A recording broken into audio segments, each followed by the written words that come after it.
Are you students. तो आज हम एक नए वीडियो के साथ हैं। Structure of alimentary canal means alimentary canal जो है उसकी स्ट्रक्चर किस तरीके से होती है।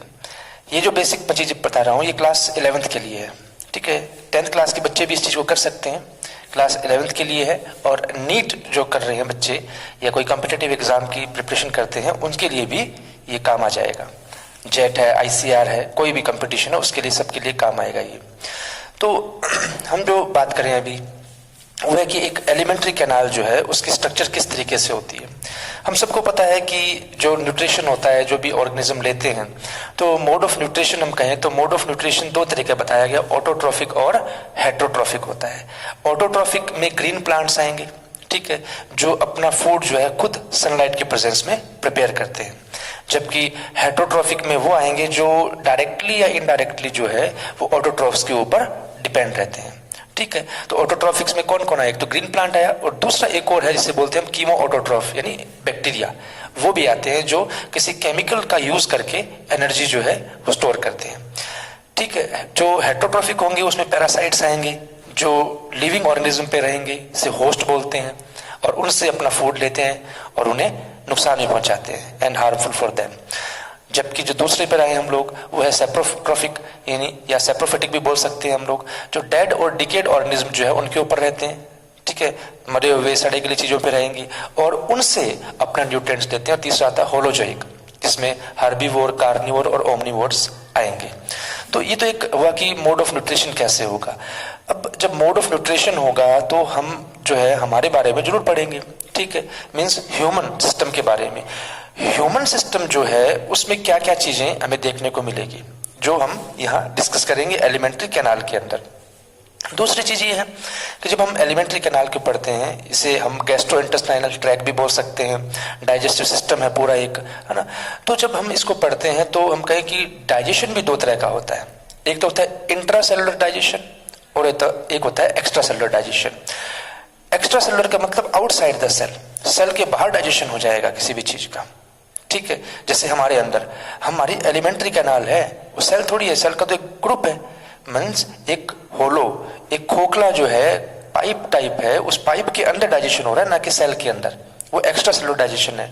जबकि अमीबा है, पैरामीशियम है ना, अमीबा और पैरामीशियम के जो डाइजेशन है वो इनसाइड द सेल होता है, उसे बोलते हैं हम इंट्रासेलुलर डाइजेशन, ठीक है।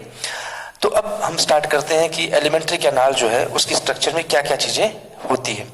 तो सबसे पहली चीज तो हम जब स्टार्ट करते हैं तो स्टार्ट होगा माउथ से और एंड होगा एनस तक, मीन्स एक कंप्लीट एलिमेंट्री कैनाल है, ठीक है। तो सबसे पहला पॉइंट हम पढ़ते हैं माउथ। माउथ दो स्लिट्स होते हैं हमारे, है ना, अपर लिप और लोअर लिप के बीच में एक स्लिट होगा, उस स्लिट को हम बोलते हैं माउथ, जो ओपन हो जाएगा कैविटी के अंदर, ठीक है।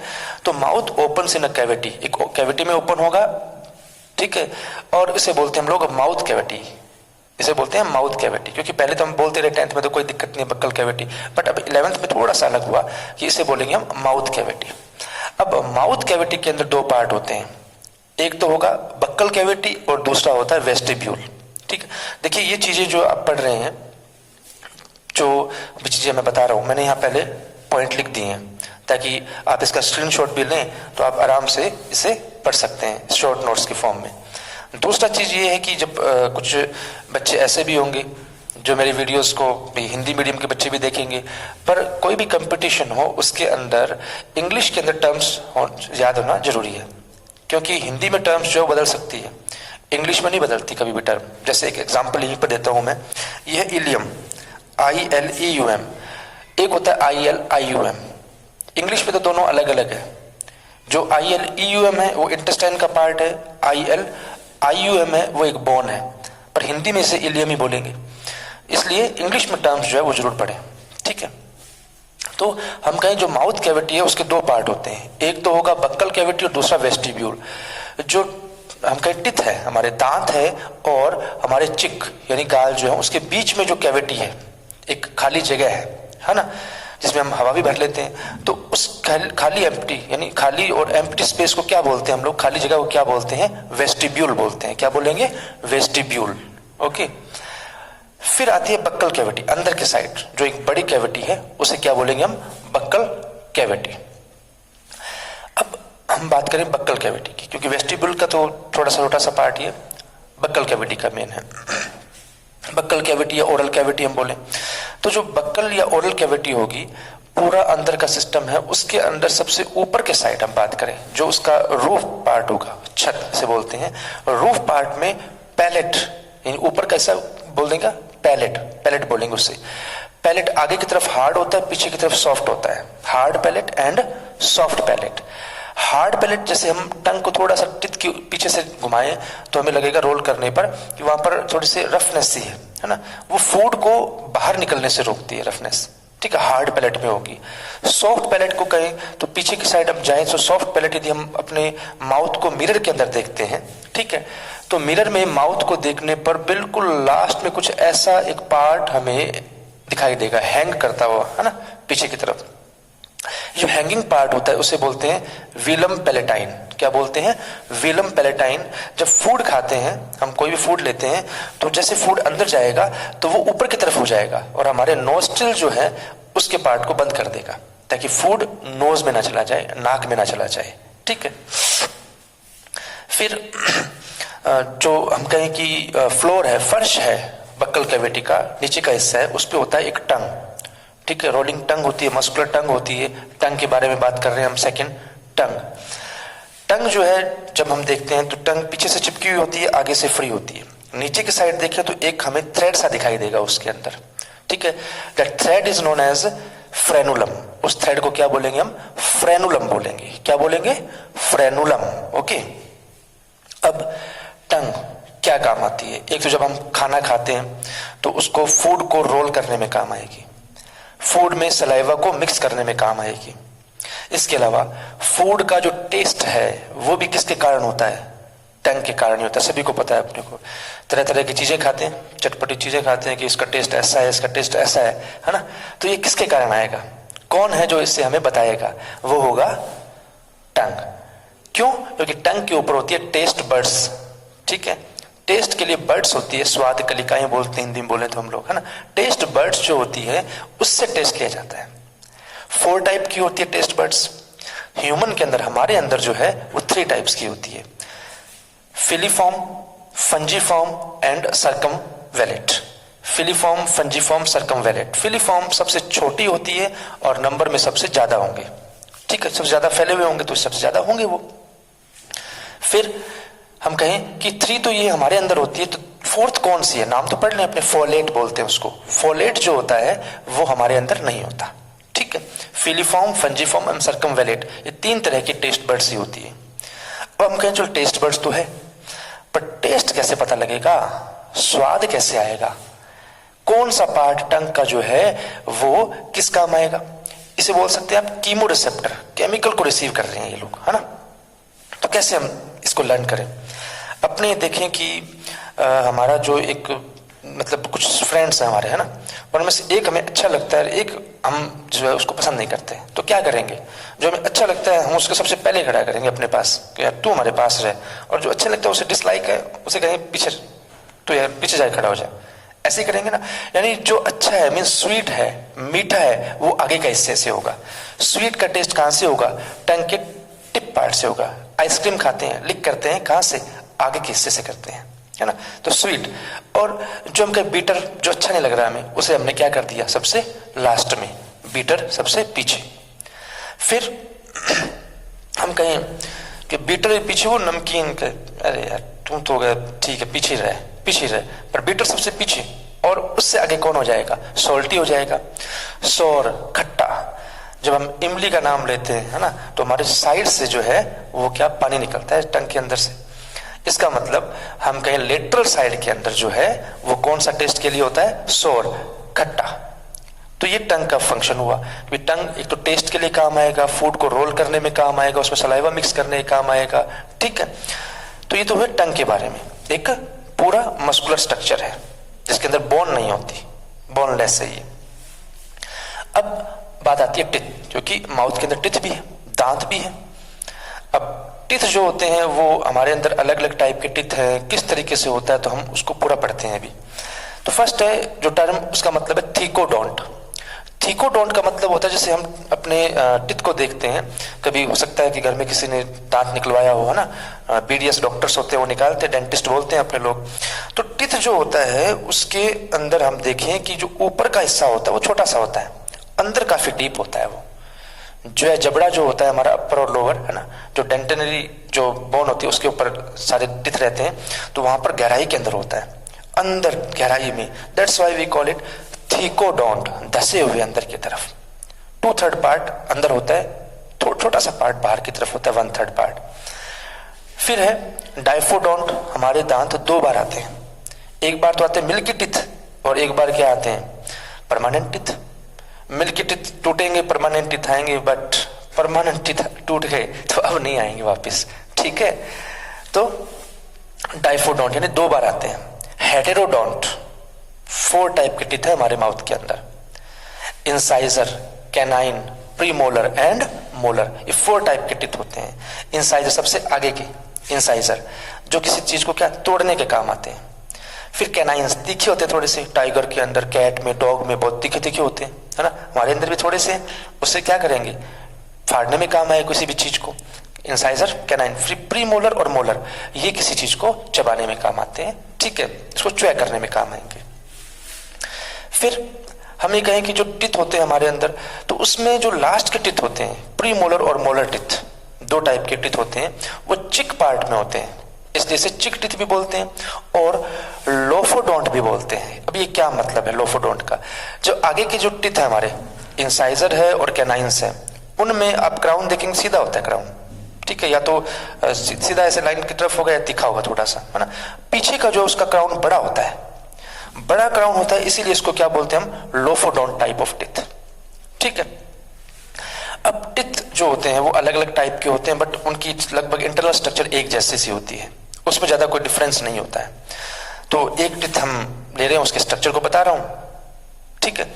तो हम कहें टिथ जो होता है, उस टिथ के अंदर सबसे ऊपर की तरफ जो व्हाइट कलर का पार्ट आप देखते हैं, सफेद रंग का जो पार्ट आप देखते हैं, उसे बोलते हैं एनेमल। क्या बोलते हैं, एनेमल।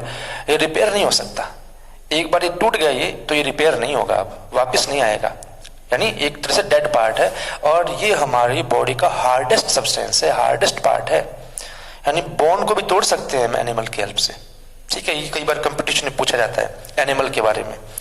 फिर है एनिमल के नीचे जो पार्ट है वो है डेंटाइन या डेंटिन बोल देते हैं। डेंटिन जो होते हैं वो लिविंग पार्ट है, वो डेड नहीं है, वो लिविंग पार्ट है, वो टिथ को रिपेयर करता रहता है, वो वापस आ सकता है। उसके नीचे जो पार्ट है वो ओडेंटोब्लास्ट लेयर। ओडेंटोब्लास्ट लेयर के अंदर ओडेंटोब्लास्ट सेल्स होती है। ये ओडेंटोब्लास्ट सेल्स जो होती है वो ही टिथ को बार बार बनाती है, यानी उसको रिपेयर करने के लिए काम करती है। बीच में कैविटी है, उस कैविटी को बोल दिया पल्प कैविटी, जिसमें क्या भरा रहेगा, पल्प एंड ब्लड वेसल्स। ये जो रेड कलर की दिखाई है ये है ब्लड वेसल्स, क्योंकि टिथ को सप्लाई होती है किसकी, ब्लड की, यानी न्यूट्रिशन की, तभी वो लिविंग होता है। धीरे धीरे करके जो रूट पार्ट होता है इसके अंदर, नीचे का पार्ट धीरे धीरे बंद हो जाता है एज बढ़ने पर, एज बढ़ने के साथ साथ, है ना। तो टिथ क्या होते हैं, वीक होते हैं, गिर जाते हैं, बुढ़ापे में गिरते हैं ना, ओल्ड एज के अंदर। और टिथ कहां फंसा रहेगा, गम के अंदर, मसूड़े के अंदर। टिथ के 3 पार्ट्स होते हैं। जो ऊपर का पार्ट जो बाहर की तरफ हमें दिखाई देता है वो तो हो गया क्राउन। जो गम के अंदर फंसा हुआ पार्ट है उसे बोलते हैं हम लोग नेक, गर्दन है उसकी। और नीचे का जो पार्ट है, सबसे बड़ा पार्ट है, वो हो गया रूट, ठीक है, रूट बोलते हैं। तो रूट के नाम से याद है रूट कैनाल थेरेपी, आपने सुना होगा, हो सकता है RCT बोलते हैं ना, टिथ की करवाते हैं। कई बार सेंसिटिविटी बहुत ज्यादा होती है टिथ के अंदर, तो RCT करवाते हैं। उस RCT में क्या करते हैं, टिथ के अंदर ऊपर से एक होल करते हैं, जिसके होल करने से ये पल्प कैविटी में जितना भी पल्प होता है या फिर ये हमके ब्लड वेसल्स होती है, उन सबको मार देते हैं, उनको डेड कर देते हैं, जिससे इसकी सेंसिटिविटी खत्म हो जाती है, तो हमें कोई भी सेंसेशन नहीं आएगा फिर RCT के बाद, ठीक है। तो ये तो एक सिंगल रूट का बताया मैंने। पर प्री मोलर और मोलर टिथ जो होते हैं उनमें डबल रूट होती है, 2 रूट्स होती है, ठीक है। तो हम कहें इंसाइजर और कैनाइंस जो होते हैं उसमें सिंगल रूट होती है, एक ही रूट होगी, से दिखाया गया है। बट जो प्री मोलर और मोलर होते हैं उसमें 2 रूट्स होती है, कभी कभी 3 रूट्स भी मिलती है, ठीक है। अब जो हम कहें कि हमारे अंदर जो टिथ है ना, नॉर्मली हम बोलते हैं कितने दांत है हमारे अंदर, 32 ऐसे बोल देते हैं, पर बच्चे में कितने हैं अब नहीं पता। अब नहीं पता कि यार चाइल्ड में कितने टिथ होंगे। तो अब बात करें कि एक चाइल्ड के अंदर कितने टिथ होते हैं और एक अडल्ट ह्यूमन के अंदर कितने टिथ होते हैं। ठीक है, तो हम कहें कि जो टिथ का फॉर्मूला होता है, इसे बोलते हैं हम लोग डेंटल फॉर्मूला। ठीक है, तो डेंटल फॉर्मूला हम लिखें तो incisor, canines, premolar and molar teeth.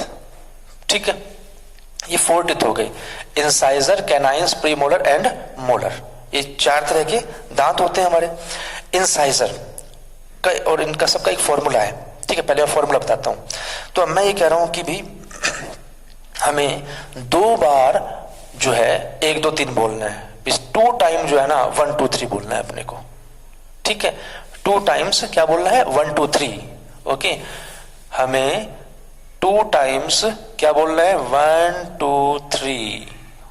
ये हुआ कि 2 टाइम्स 1 2 3 बोलना है। फिर से नीचे 1 2 3, क्योंकि हमारे अंदर अपर और लोअर 2 जो होते हैं, 2 जबड़े होते हैं, तो मैंने कहा 2 टाइम।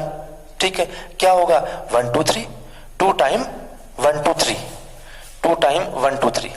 अब इनको काउंट करते हैं अपने टोटल, तो कितने टिथ हो जाएंगे 2 और 1 3, 3 और 2 5, 5 एंड 3 8, 8 अपॉन 8। तो आपने देखा कि 8 ऊपर और 8 नीचे की साइड है ना, तो इसका मतलब तो 16 टिथ हुए। नहीं, मल्टीप्लाइड बाय 2, इसको 2 से मल्टीप्लाई करेंगे, कितना आ जाएगा 16 इंटू 2 यानी 32 ये आएगा।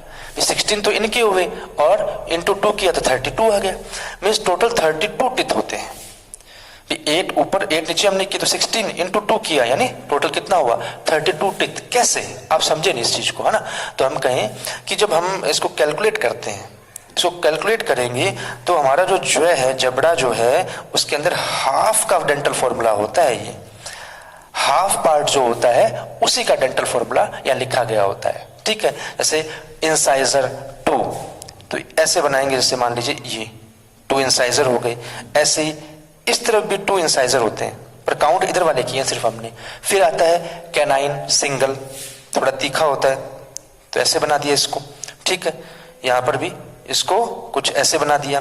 फिर बात करें प्रीमोलर्स की, थोड़े बड़े टिथ होते हैं प्रीमोलर, प्रीमोलर। ठीक है, 2 होंगे प्रीमोलर। फिर लास्ट का जो मोलर है 3, 1 2 3, और यहां भी 1 2 3।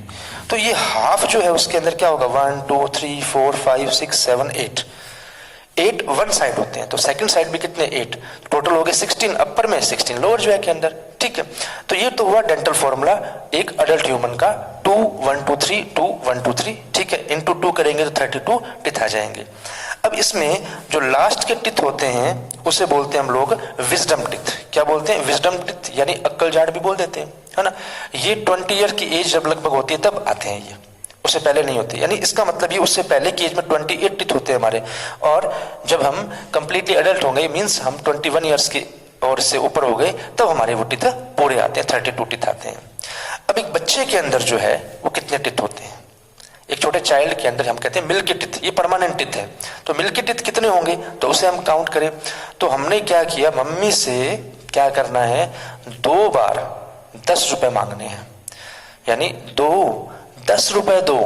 क्या बोलना है आपको 2 10 रुपए दो, यानी दीजिए मुझे 10 रुपीज दीजिए। तो ये तो मैंने एक तरीका बनाया इसका कि 2 1 0 2, 2 10 रुपए दो, तो 2 1 0 2। ये हो गया इंसाइजर, ये canines, pre molar and molar teeth. ये एक चाइल्ड का क्या हो गया मिल्की टिथ का डेंटल फॉर्मूला हो गया, जिसमें आप देखेंगे ऊपर की साइड टिथ कितने हैं 5, नीचे की साइड कितने हैं 5, 5/5 इंटू 2 कितना हो गया 10 10 20 हो गया। यानी एक छोटे बच्चे के अंदर मिल्की टिथ कितने होते हैं 20 होते हैं। ठीक है, अब एक टर्म थी डाइफोडोंट। हमने कहा कि डाइफोडोंट का मीनिंग कि टिथ हमारे कितनी बार आते हैं 2 बार, एक बार मिल्की टिथ होते हैं और एक बार कैसे होते हैं परमानेंट टिथ। मैं आपसे पूछ रहा हूं कि कितने टिथ डाइफोडोंट टाइप के होते हैं। डाइफोडोंटिथ कितने होते हैं? अब इस क्वेश्चन का आंसर कैसे दें? देखिए, आप भी देख रहे हैं यहां पर कि इंसाइजर, कैनाइंस और मोलर है, प्रीमोलर नहीं है। मोलर में भी 3 की जगह कितने हैं? 2 ही हैं। यानी जो टिथ 2 बार आते हैं वो कितने होते हैं? 20 टिथ होते हैं। 20 टिथ यानी इंसाइजर, कैनाइंस और मोलर टिथ ही दोबारा आएंगे, यानी 20 टिथ तो दोबारा आएंगे, और 12 टिथ ऐसे होते हैं जो सिर्फ एक बार ही आते हैं। यानी इसका मतलब जो 20 टिथ तो होंगे डाइफोडोंट, और जो 12 टिथ बच गए वो मोनोफाइडोंट हो जाएंगे, यानी सिर्फ एक बार ही आते हैं वो। ठीक है, तो ये तो हुआ अबाउट टिथ, यानी एक टिथ के अंदर कितने नंबर होंगे और कैसे वो होगा। ठीक है, अब हमें कहें कि आपने एलिफेंट देखा है, सभी ने देखा ही एलिफेंट तो है ना।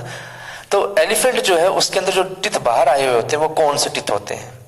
वो इंसाइजर टिथ होते हैं जो उसके अंदर बाहर आ गए हैं। ठीक है, अब हम ये कहें कि ये तो सिर्फ अभी जो हमने बताया वो माउथ जो है उसके अंदर बताया कि माउथ कैविटी में चीजें होती है। इसके अलावा माउथ कैविटी के अंदर 3 पेयर्स सैलिवरी ग्लैंड्स भी होती है। पैरोटिड ग्लैंड, ओके, ऊपर के साइड है, हमारे ईयर की साइड होती है। फिर दूसरा सबलिंगुअल, लिंगुआ मीन्स जीभ यानी टंग के नीचे की साइड होती है। फिर होती है सब मैंडिबुलर ग्लैंड, यानी मैंडिबल बोन है यहाँ पर, इस जगह पर होती है। ठीक है, तो हम कहें कि टोटल जो है 3 टाइप्स की ग्लैंड्स होती है, सैलिवरी ग्लैंड्स होती है। ठीक है, कौन कौन सी? एक तो होगी पैरोटिड, फिर सबलिंगुअल एंड सब मैंडिबुलर ग्लैंड, सैलिवरी ग्लैंड्स होती है। इन तीनों का सीक्रेशन इन टोटल हम कहें 3 पेयर्स है, टोटल 6 ग्लैंड्स है ये। इन जो तीनों टाइप की ग्लैंड्स है उनका सीक्रेशन एक साथ में क्या कहलाता है? सलाइवा। वो सलाइवा ही जो है उसमें टाइलिन एंजाइम होगा और डाइजेशन में काम आएगा आगे। तो ये तो हुआ ओनली फॉर माउथ, माउथ के अंदर ये चीजें होती है। तो अब हमारा दूसरा पॉइंट है फेरिंग्स। फेरिंग्स क्या होता है? ये एक वो रीजन है जहां पर हमारा नोज और माउथ दोनों ओपन हो जाते हैं। नोज का जो पार्ट फेरिंग्स में ओपन होगा उसे बोलेंगे नोजोफेरिंग्स, और माउथ का जो होगा उसे बोलेंगे ओरोफेरिंग्स। नोजोफेरिंग्स एंड ओरोफेरिंग्स, दोनों फेरिंग्स जो पार्ट है उसके अंदर ओपन हो जाएंगे। फेरिंग्स जो है एक थोड़ा सा स्वेलन पार्ट होता है जिसमें 2 आगे ट्यूब बन जाएगी, यानी 2 पाथ बन जाएंगे, रास्ते बन जाएंगे। एक रास्ता जो जाएगा स्टमक की तरफ थ्रू ओइसोफेगस, ठीक है, और दूसरा जाएगा ट्रैकिया यानी विंड पाइप, जिससे वो जाएगा कहां पर? लंग्स के अंदर। तो जो ट्रैकिया की तरफ रास्ता जा रहा है, ठीक है, वहां पर ऊपर की तरफ एक फ्लैप होगा, ठीक है, ट्यूब के ऊपर एक फ्लैप होगा। That flap is known as epiglottis.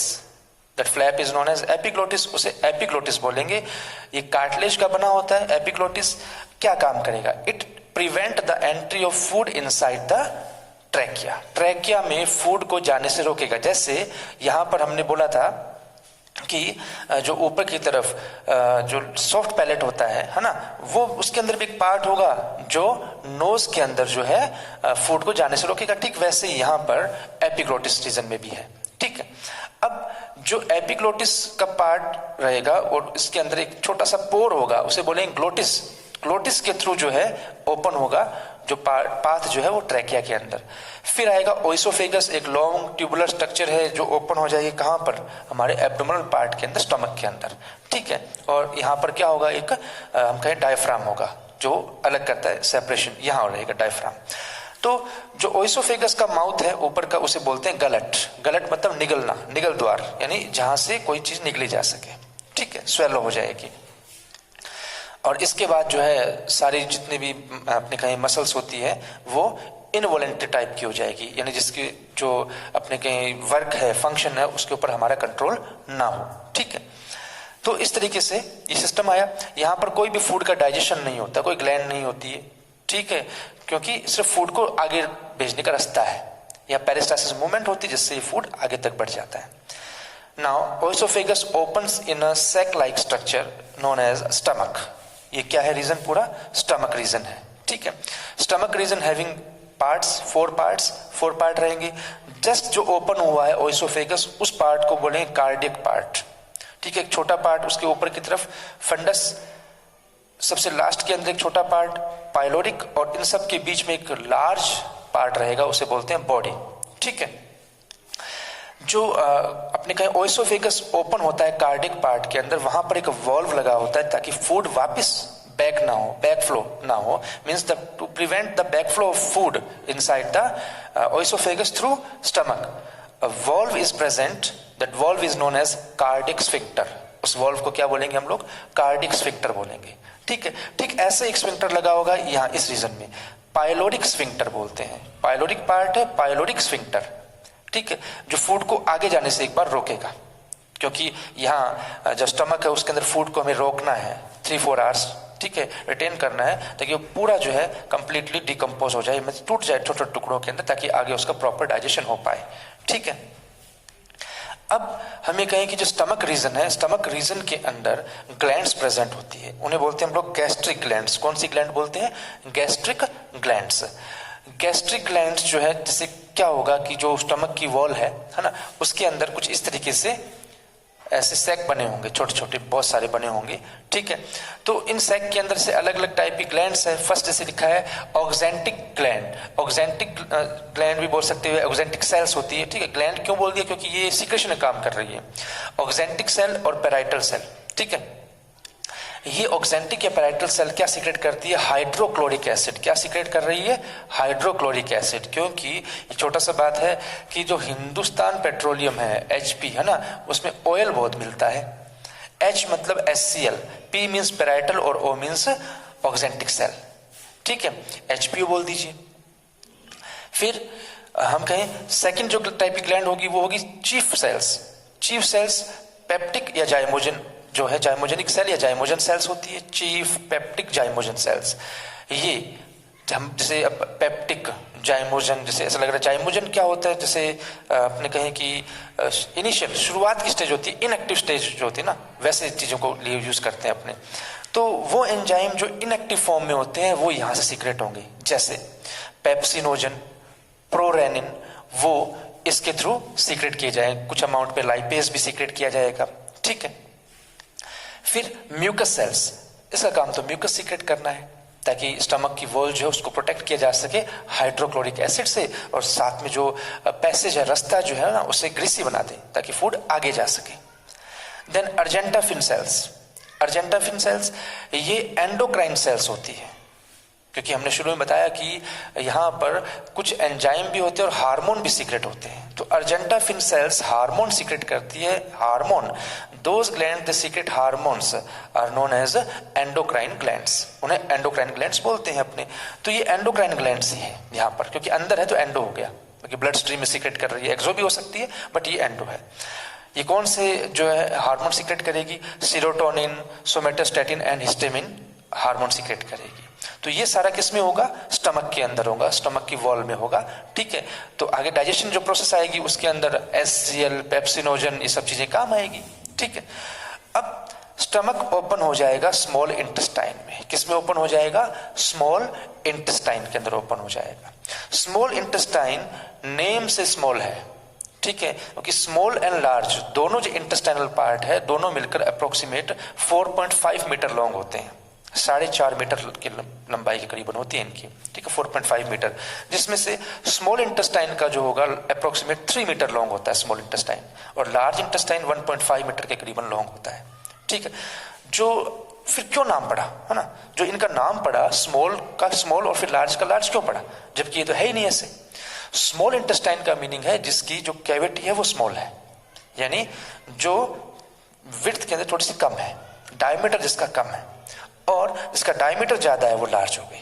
इस नेम से पड़ा इनका. ठीक है, तो small intestine having 3 parts. First U shaped part duodenum, जो सबसे छोटा पार्ट होता है. इन ड्यूडेनम पैंक्रियास से पैंक्रियाटिक डक्ट, देन लीवर से आने वाली, गॉलब्लैडर से आने वाली डक्ट दोनों ओपन होती है in the form of common bile duct की फॉर्म में. ठीक है, आगे पढ़ेंगे लीवर और इनके बारे में. तो कॉमन बाइल डक्ट की फॉर्म में ये यहाँ ड्यूडेनम पार्ट में ओपन हो जाती है. ठीक है, ड्यूडेनम पार्ट फिर जाएगा किसके अंदर? जेजुनम के अंदर, और जेजुनम ओपन हो जाएगा इलियम के अंदर. इलियम इसका सबसे मेन पार्ट है, क्योंकि जो फूड है उसका मोस्टली एब्जॉर्प्शन इलियम पार्ट में होता है. डाइजेशन थोड़ा बहुत होता है फूड का, बट एब्जॉर्प्शन जो है मोस्टली कहाँ होता है? इलियम के अंदर होता है. क्यों होता है? क्योंकि इलियम जो है उसके अंदर फिंगर लाइक प्रोजेक्शंस मिलते हैं. क्या मिलते हैं? फिंगर लाइक प्रोजेक्शंस, इस तरीके से, ठीक है। These finger like projections are known as villi. Villi increase the area of absorption.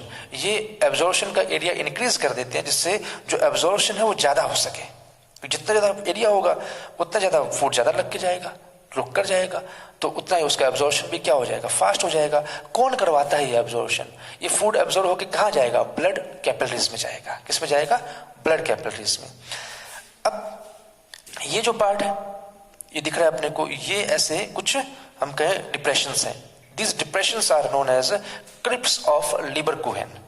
Crypts of Lieberkuchen इन्हें बोलते हैं अपने, ये जो अंदर डिप्रेशंस टाइप है। यहां पर कुछ ग्लैंड्स होती है। These glands are known as intestinal glands. क्या बोलते हैं इन्हें? intestinal glands. They secrete intestinal juice. क्या सीक्रेट करेगा? intestinal juice सीक्रेट करेगा। अब इसमें क्या क्या है? अर्जेंटाफिन सेल्स होगी, जो पहले ही बताया, सेरोटोनिन और ये हार्मोन सीक्रेट करती है। पेनेथ सेल, ये लाइसोजाइम एंजाइम सीक्रेट करेगी, जर्म्स को मारने के लिए काम आता है। गॉबलेट सेल्स म्यूकस सीक्रेट करती है। गॉबलेट सेल्स तो आगे भी होगी, क्योंकि जहां जहां म्यूकस सीक्रेट करवाना है, जहां फूड को ग्रीसीनेस देना है, वहां सब जगह गॉबलेट सेल्स होती है। रेक्टम में भी होती है, लास्ट पार्ट में, ताकि फूड इजिली, जो अनडाइजेस्टेड फूड है वो बाहर निकल सके। Then Peyer patches. Peyer patches जो है, यहाँ पर स्पेशल टाइप की स्ट्रक्चर है, जो हमें कहें कि एक तरह से लिम्फोसाइट्स जो है उसके फॉर्मेशन में काम आती है, ठीक है। अब लिम्फोसाइट्स, लिम्फ याद हो तो ये जर्म्स को मारने के लिए काम आई, ठीक है।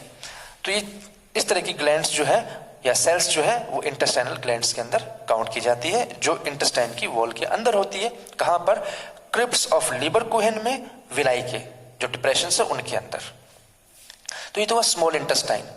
अब स्मॉल इंटेस्टाइन लार्ज इंटेस्टाइन में ओपन हो जाएगा। स्मॉल इंटेस्टाइन किस में ओपन होगा? लार्ज इंटेस्टाइन में। जो इलियम पार्ट है, इलियम की स्पेलिंग याद रखना, ILEUM, क्योंकि ILEUM है कौन? Intestinal part. एक आएगा ILIUM, जो बोन होती है, हड्डी होती है, ठीक है। तो जब इलियम, जो हम कहें लार्ज इंटेस्टाइन का पार्ट है, सीकम, उसके अंदर ओपन होती है, वहां वॉल लगा होता है एक, ठीक है। इलियम और सीकम के बीच में वॉल्व होगा, उस वॉल्व को बोलते हैं इलियोसिकल वॉल्व। क्या बोलते हैं? Ileocaecal valve.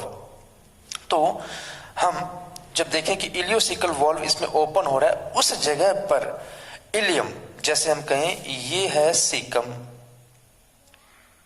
और ये ओपन हो रहा है कौन? इलियम। ये इलियम पार्ट है, ये सीकम है। तो जब इलियम सीकम में ओपन हो रही तो उस जगह एक पार्ट, थोड़ा स्वेलन पार्ट रहेगा। ये पार्ट थोड़ा फूला हुआ होता है। इस स्वेलन पार्ट को बोलते हैं हम सैक्युलस रोटेंडस। क्या बोलते हैं? सैक्युलस रोटेंडस, ठीक है। अब लार्ज इंटेस्टाइन स्टार्ट हो गई। लार्ज इंटेस्टाइन जो होती है उसका सबसे पहला पार्ट होगा सीकम एंड अपेंडिक्स। एक्चुअल में जो हर्बीवोरस होते हैं, हर्बीवोरस मीन्स जो सिर्फ प्लांट पार्ट को ही ईट करते हैं, उन्हें ही खाते हैं, क्योंकि हर्बीवोर जो उसकी इंटेस्टाइन लंबी होती है। कारण होता है, इसका रीजन क्या है कि उसका सीकम पार्ट भी लंबा होता है। क्यों होता है? क्योंकि जो ये अनडाइजेस्टेड फूड जो हम ले रहे हैं यहाँ पर, ठीक है, यहाँ पहुंचेगा कौन सा फूड? अनडाइजेस्टेड फूड पहुंचेगा। उस अनडाइजेस्टेड फूड में यदि सेलुलोज है तो उसे डाइजेस्ट कौन करवाएगा? यहाँ ये सीकम पार्ट करवाता है। हम लोग पका हुआ खाना खाते हैं तो कहते हैं कि ये अपेंडिक्स के अंदर कन्वर्ट हो गया, वेस्टिजल हो गया, ठीक है। तो सीकम पार्ट रहेगा, छोटा सा पार्ट होता है। फिर सीकम ओपन हो जाएगा एक लार्ज पार्ट में नेम्ड कोलन। क्या बोलते हैं उसे? कोलन। कोलन में जैसे ये पार्ट ऊपर की तरफ जा रहा है, इसे बोलेंगे असेंडिंग कोलन। ये पार्ट नीचे की तरफ जा रहा है, इसे बोलेंगे डिसेंडिंग कोलन। ये हो जाएगा ट्रांसवर्स कोलन, यहाँ ये सिग्मोइड कोलन। और लास्ट में ये ओपन हो जाएगा रेक्टम के अंदर। रेक्टम एक वेस्कुलर स्ट्रक्चर होती है, ठीक है, जिसके अंदर अनडाइजेस्टेड फूड स्टोर हो जाता है और जो टाइम टू टाइम जो है वो एनस से बाहर निकलता है। यहां भी कंट्रोलिंग होती है एनल स्फिंक्टर की, कि फूड कैसे बाहर जाए। स्फिंक्टर होता है वो कंट्रोल करता है। और रेक्टम में गॉबलेट सेल्स भी होती है जो पैसेज को क्या करेगी? चिकना बनाएगी म्यूकस से, ताकि इजीली अनडाइजेस्टेड फूड बाहर जा सके। अब जो कोलन पार्ट है, ठीक है, यहां पर अनडाइजेस्टेड फूड लंबे समय तक रोकना है। क्यों रोकना है? क्योंकि इसमें से मोस्टली जो वाटर है उसको क्या करना है? रीअब्सॉर्ब करना है। वाटर को क्या करना है? रीअब्सॉर्ब। तो उसके लिए क्या होगा कि बीच में एक सॉलिड स्ट्रक्चर होगी, दिख रही है आपको, मैंने बनाई है, एक सॉलिड टाइप स्ट्रक्चर होती है, उसे बोलते हैं टिनी। ठीक है, टिनी स्ट्रक्चर रहेगी और रास्ते के अंदर फूड को रोकने के लिए, और ज्यादा रोकने के लिए कुछ ऐसे ऐसे पैचेस बने हुए हैं, इन्हें बोलते हैं हम लोग हस्ट्रा। क्या बोलते हैं? हस्ट्रा। तो टिनी और हस्ट्रा का काम है फूड को यहाँ कुछ समय तक रोके रखना, ताकि उसमें से मैक्सिमम जो वाटर है उसका और मिनरल्स जो है उनका क्या हो सके?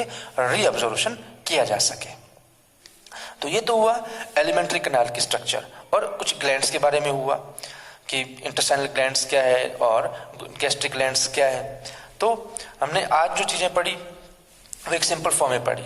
ठीक है, तो आपको ये वीडियो पसंद आया होगा, तो आप लगातार हमारे चैनल से जुड़े रहिए, इसे लाइक कीजिए, सब्सक्राइब कीजिए और दूसरों के साथ शेयर भी कीजिए।